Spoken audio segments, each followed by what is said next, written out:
Salut mes amis, c'est Pavel et le projet Mind de Cash et vous êtes sur la chaîne qui est consacrée aux investissements et au trading. Dans cette deuxième vidéo de l'année 2022, j'ai décidé d'enregistrer à l'extérieur parce que bon, après les fêtes, c'est un petit peu difficile de rester enfermé. En plus, il fait tellement beau dans notre région. J'espère que chez vous, c'est pareil. Donc du coup, je profitais pour vous montrer les paysages de ma région. Donc là, je vous invite au bord du lac Léman aujourd'hui. Donc là, je suis dans un petit village en Suisse, en fait, au bord, vraiment qui se trouve au bord du lac. C'est vraiment super chouette là ici, avec du soleil. On a à peu près 15 degrés presque aujourd'hui, je pense. Je suis habillé comme l'hiver, mais parce que je suis méfiant, mais quand même là, on se sent vraiment être au printemps. Donc, mais ça, c'est vraiment super bien pour le 1er janvier. Donc on va en profiter. Et cette vidéo, du coup, elle sera un petit peu informelle parce que bon, les marchés, les dernières semaines, c'était un peu morose en fait. Il n'y avait rien de particulier qui s'est passé. Donc on va parler plus de ma stratégie de pour l'année 2022. Je vais faire un petit bilan de l'année 2021. Je vais vous raconter comment ça s'est passé pour moi parce que je ne publie pas les positions de mon portefeuille. Maintenant, au début du projet Mind Cash, je le faisais, maintenant je ne le fais plus parce que bon, après c'est assez compliqué parce que j'ai tout un tas de stratégies avec tout un tas d'instruments, donc ça demande beaucoup de reporting. Et là, je vais vous dire dans les grandes lignes qu'est-ce qui a réussi, qu'est-ce qui n'a pas réussi cette année. Je vais commencer par ça. Donc globalement, l'année 2021, c'était une année, bon, avec un certain succès, mais un peu moins que je m'attendais, pour être honnête. Pourquoi je dis que c'est un peu moins que je m'attendais? Parce que en gros, mes performances, elles étaient quand même relativement proches à celles de S&P 500. Donc déjà, les S&P 500, elle a fait très très bien. Et donc, je me compare toujours par rapport à la stratégie, on va dire, ultra passive, où tu achètes un ETF sur l'indice qui t'intéresse. En gros, tu fais rien pendant toute l'année.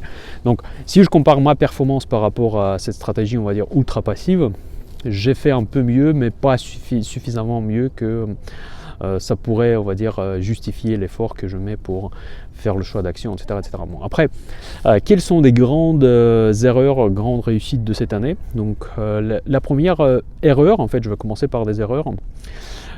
Après, je ne sais pas si on peut qualifier ça comme une erreur. C'est surtout mon passage d'un broker de DEGIRO et Saxo Bank vers un seul broker, Interactive Brokers. Ça m'a coûté de l'argent finalement parce que j'ai essayé de le faire selon mon planning. Vous savez, les prévisions de l'année que je vous montre de temps en temps.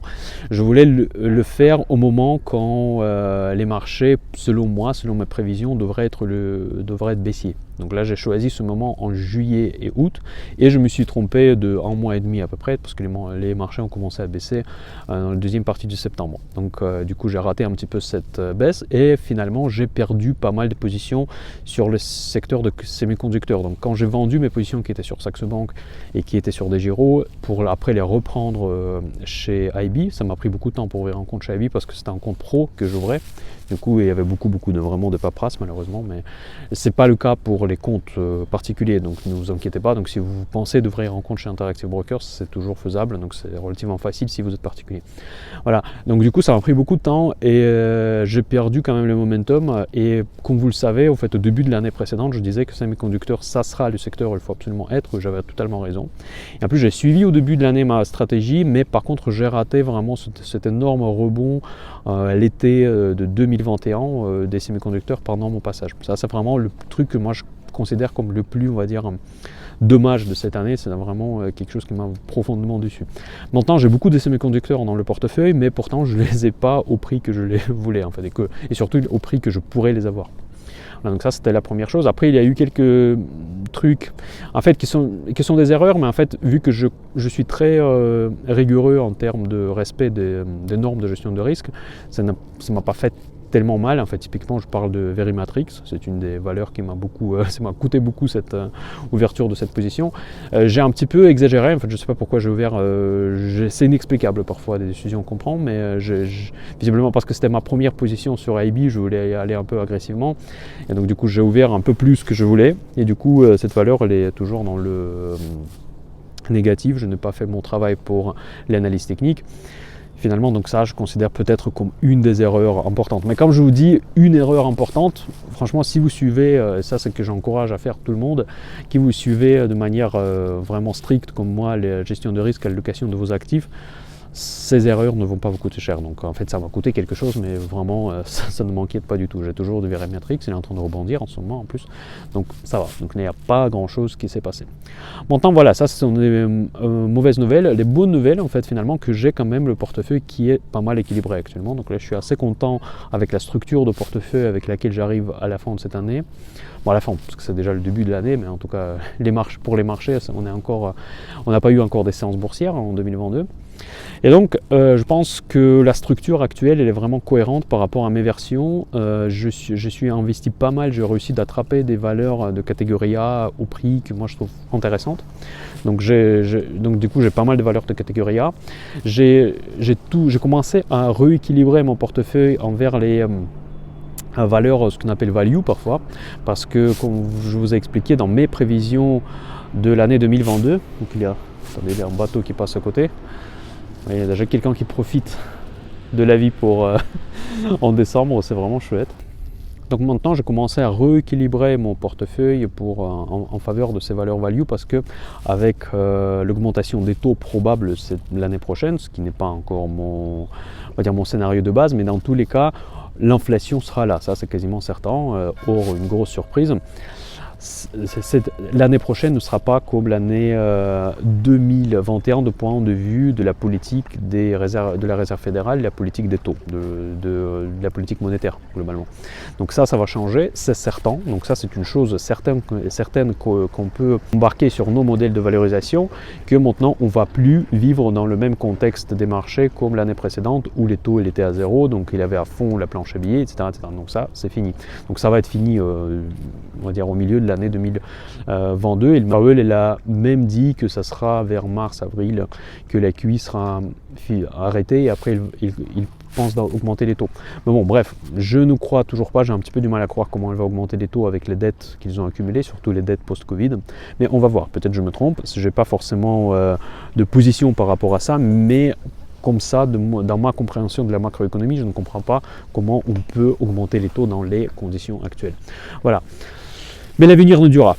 L'avenir nous dira qui a raison, qui a tort. Donc voilà, donc pour moi aujourd'hui le portefeuille, il y en a pas mal de valeurs value, beaucoup de catégories A, mais il y en a aussi des valeurs de croissance que je crois, que je garde, notamment dans certaines biotech, aussi dans certaines entreprises vraiment qui sont orientées à Metaverse, parce que ça sera une nouvelle créneau dans lequel je vais investir en l'année 2022. Vous connaissez parfaitement, si vous suivez le projet Mind du Cash, vous savez que je suis particulièrement intéressé par cette thématique actuellement.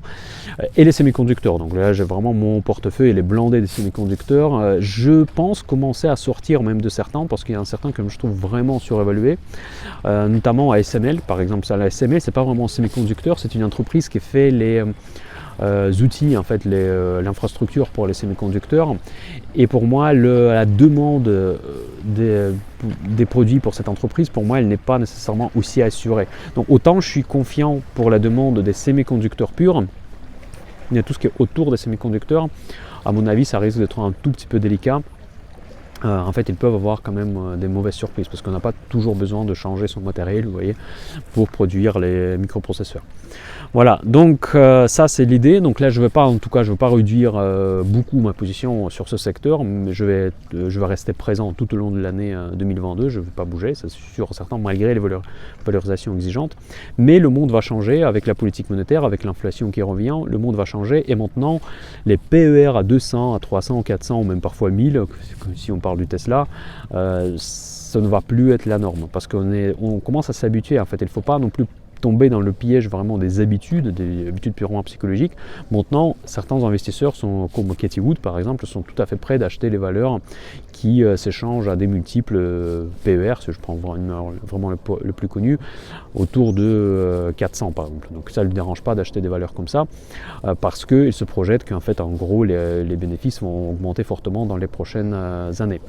Donc, je pense que l'année prochaine, ça ne sera plus le cas. Donc toutes ces valeurs-là, comme les valeurs de croissance, ont un énorme risque de revalorisation.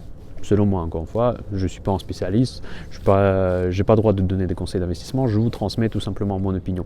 Donc je pense que ces valeurs-là peuvent vivre une certaine purge, et en plus cette purge ne sera pas nécessairement visible sur les indices.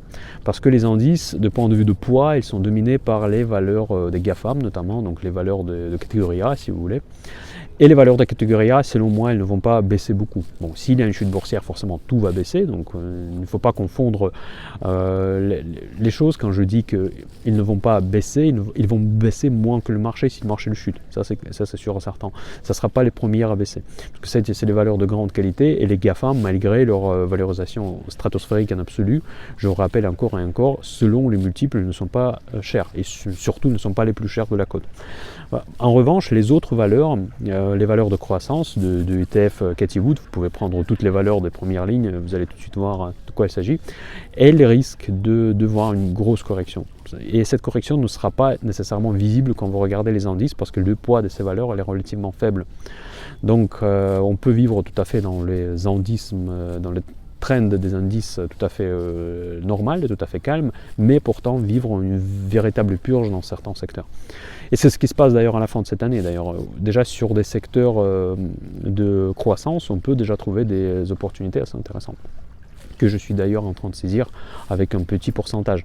Je ne veux pas m'exposer beaucoup parce que l'année 2022, pour moi, ça sera l'année plus des valeurs value, l'année des valeurs qui s'échangent aujourd'hui à des multiples un peu plus conservatifs. Voilà, donc dans les multiples de 20, 15, bon 15 c'est peut-être déjà très bas, mais il faut voir, il faut toujours suivre l'inflation. Pour moi, l'inflation, ça sera un des sujets majeurs de cette année parce que tout n'est pas clair. En fait, on part du principe déjà sur le marché que l'inflation sera élevée, donc ce que le marché, on va dire price aujourd'hui, que l'inflation va rester élevée. Mais n'oubliez pas que les cas de Covid explosent, les économies se referment. On va voir les statistiques après les fêtes. Je pense que ça ne va pas non plus être rassurant. Ça peut donner de la pression sur les marchés financiers. Et du coup, ça peut baisser l'inflation parce qu'évidemment, si on va être refermé partiellement, si ça ne va pas être appelé même confinement, on va être quand même en consommation réduite. Donc si on est en consommation réduite, forcément la pression haussière sur les prix va diminuer. Et donc du coup l'inflation va être impactée. Donc je pense qu'on vivra les bonnes statistiques pour le premier trimestre 2022 sur l'inflation. L'inflation va être calmée et ça va être une bonne nouvelle pour les marchés financiers. En revanche, je ne pense pas que la Réserve fédérale, à cause de ça, arrêtera ses projets d'arrêt de quantitative easing, ou moins. Peut-être elle arrêtera ses projets de remontée de taux. Peut-être. Parce que je vous répète encore une fois que je reste encore contrariant. Je ne crois pas pour le moment à la hausse des taux parce que pour moi, c'est vraiment dans les conditions actuelles, c'est extrêmement difficile à envisager parce que 1% de hausse sur le 10 ans américain, ça rajoute un énorme déficit public pour les États-Unis. Je sais que les États-Unis ils impriment de dollars, donc les dollars c'est la devise internationale, mais en fait s'ils font ça, du coup les autres banques centrales devraient suivre et en Europe ça va être déjà beaucoup plus compliqué. Parce que déjà la devise euro elle n'est pas aussi facile à imprimer, on va dire, bon elle est quand même relativement facile, c'est un grand centre d'émission, mais pas comme les États-Unis. Donc du coup ceux que peuvent se permettre les Américains, on ne peut pas se permettre nécessairement en Europe. Voilà, donc du coup pour moi la question de la hausse des taux reste encore ouverte, même si certains économistes pensent que c'est déjà un acquis. Voilà, donc ça c'est les points majeurs pour cette année 2022, comment moi je la vois. Vous savez, je vous ai présenté il n'y a pas longtemps mon planning, en fait, mes prévisions pour l'année, donc je vais peut-être la reprendre dans le prochain café de dimanche. Je m'attendais que le début de l'année devrait se faire dans la tranquillité. Déjà dans mon expérience de trading et d'investissement, j'ai rarement vu les débuts d'année difficiles.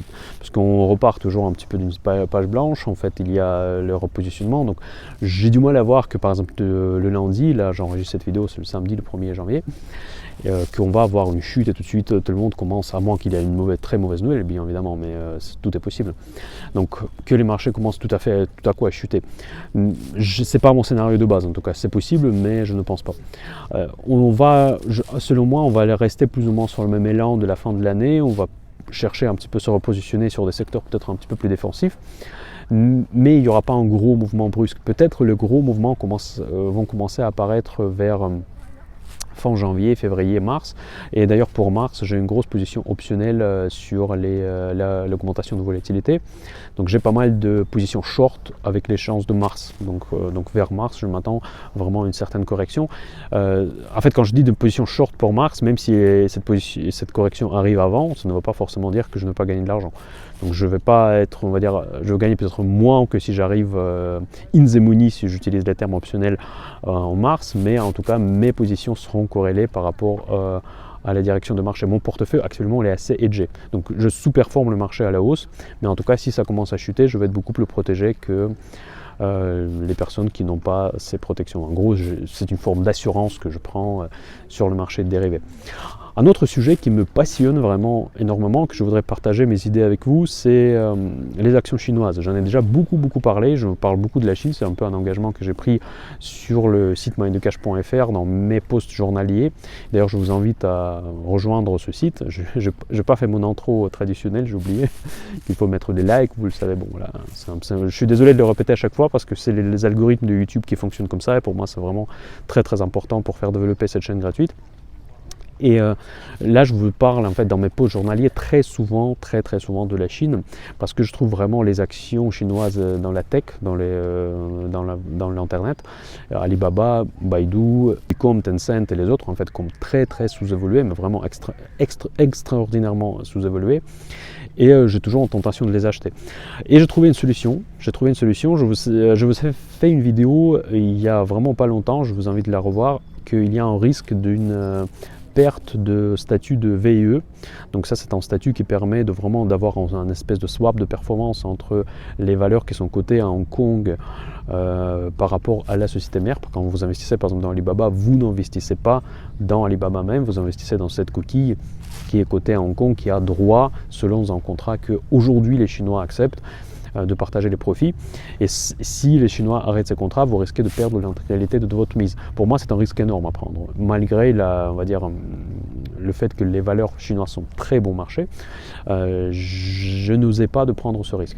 Pourtant, les options, encore une fois, vous savez que cette année, j'ai lancé un club Option Invest où il y en a déjà pas mal de personnes, où je les ai expliqué en fait les différentes stratégies. C'est pas du trading, c'est vraiment des stratégies qui sont très adaptées à des investisseurs classiques. Je pense que les instruments des options sont très sous-estimés parce qu'on les considère souvent comme une usine à gaz, mais finalement, une fois qu'on a compris les grands principes, il y a des stratégies très simples qui permettent d'optimiser votre portefeuille, augmenter vos performances. Et justement, l'objectif de mon club, c'est de partager ces stratégies, expliquer les grands principes des options qui vous permettent vraiment de changer un petit peu la vision de votre investissement. Et pour la Chine, par exemple, c'est un très bon exemple parce que ça me permet d'optimiser vraiment cette stratégie. Parce que ma position par rapport à ces valeurs, c'est binaire. Donc soit tout, soit rien. Parce que ces valeurs, c'est sûr et certain qu'elles sont sous-valorisées. Donc vraiment, selon tous les ratios, c'est sous-valorisé. En revanche, le risque de perdre tout, il est quand même énorme. Même si vous avez un petit portefeuille, imaginez, genre vous avez un portefeuille de 10 000 € et vous décidez de prendre 10% d'exposition sur Alibaba. Donc ça peut paraître assez raisonnable parce que 10% pour une valeur comme ça, mais si jamais les contrats VIE sont arrêtés et vous perdez toute votre mise, ça fait quand même 10% de perte tout de suite. Donc même si on prend une petite position, à moins qu'elle est vraiment peu significative, que ça ne vous change rien comme si vous n'avez rien acheté, mais si vous prenez plus ou moins une position sérieuse mais qui reste quand même petite, le risque de perdre tout juste si les Chinois annoncent que voilà c'est fini, c'est quand même un risque énorme à prendre. Avec les options, on peut l'éviter. Avec les options, on peut construire un portefeuille avec des options qui expirent dans un an, par exemple, donc les options long terme. Et dans ce cas-là, vous allez avoir en gros le profil des bénéfices, profil de PNL, très similaire à votre position un underlying direct, mais par contre si jamais vraiment le scénario de pire arrive, dans ce cas là vous allez perdre uniquement votre prime de l'option. Et ça c'est vraiment assez magique parce que quelque part vous vous protégez contre le scénario catastrophique et vous vous exposez au potentiel de hausse si jamais ce scénario n'arrive pas. Et là je pense que vraiment c'est vraiment ma position par rapport, c'est vraiment mon avis par rapport aux actions chinoises. Donc si jamais les VIE sont maintenus, si les relations entre la Chine et les États-Unis ne se dégradent pas de façon qu'ils commencent à vraiment mépriser les investisseurs occidentaux. Dans ce cas-là, ce sont des superbes opportunités. Si par exemple aujourd'hui quelqu'un me garantit que VE sont maintenus et que le risque politique va s'éroder, dans ce cas-là j'investis à fond en Chine tout de suite. Et avec les options, vous pouvez quand même vous protéger pas mal. Donc vous pouvez prendre des options au call sur ces valeurs-là. Assez longtemps, donc genre dans 1 an ou voire dans 2 ans, vous restez dans la position, et donc du coup si les actions vont exploser, les prix de vos calls vont exploser également, et vous allez participer dans cette hausse. Mais par contre, en revanche, si jamais la catastrophe arrive, toutes ces sociétés disparaissent de la côte, vous allez perdre de l'argent, mais vous allez perdre beaucoup moins que la personne, même celle qui a pris une petite position sur ces valeurs-là, parce qu'elle va tout simplement perdre sa ligne. Et vous allez perdre uniquement la prime qui représente quand même peut-être un gros montant, mais pas un montant, on va dire, catastrophique. Donc voilà, je pense que je vais investir, je vais revenir sur le marché chinois, mais uniquement avec les options. Donc évidemment, tous ceux qui sont membres du club Option Invest, vous allez le savoir, mais ça ne va pas être compliqué, ça sera des stratégies assez, on va dire, assez banales. Je vais évidemment les publier sur le groupe Option Invest, les positions du marché chinois que je vais prendre l'année prochaine. Voilà, je pense que c'est un peu tout ce que je voulais vous dire aujourd'hui. Donc là, je vous laisse un peu profiter aussi de la belle vue que j'ai autour de moi. Aujourd'hui, cette vidéo un peu particulière à l'extérieur, en Suisse, voilà, c'est juste à côté de chez moi. Et j'espère que ça a été utile pour vous. J'espère que ça va vous aider à construire, préparer votre portefeuille pour l'année 2022 pour faire une meilleure performance que S&P 500, parce que notre objectif, c'est de battre les indices, parce que si votre objectif est juste suivre les indices, vous pouvez tout simplement acheter un ETF, donc c'est aussi une solution assez passive. Et si nous investissons, cela veut dire que nous mettons notre temps, cela veut dire que nous mettons notre énergie, c'est pour avoir du alpha par rapport aux indices de référence. Donc du coup, notre objectif, c'est de battre le S&P 500. Voilà, j'espère que les vidéos Mind the Cash vous aident dans cette démarche, que ça vous aide pour bien structurer votre portefeuille, bien gérer le risque surtout. Je rappelle à chaque fois que la gestion de risque, pour moi, c'est le clé au succès en bourse.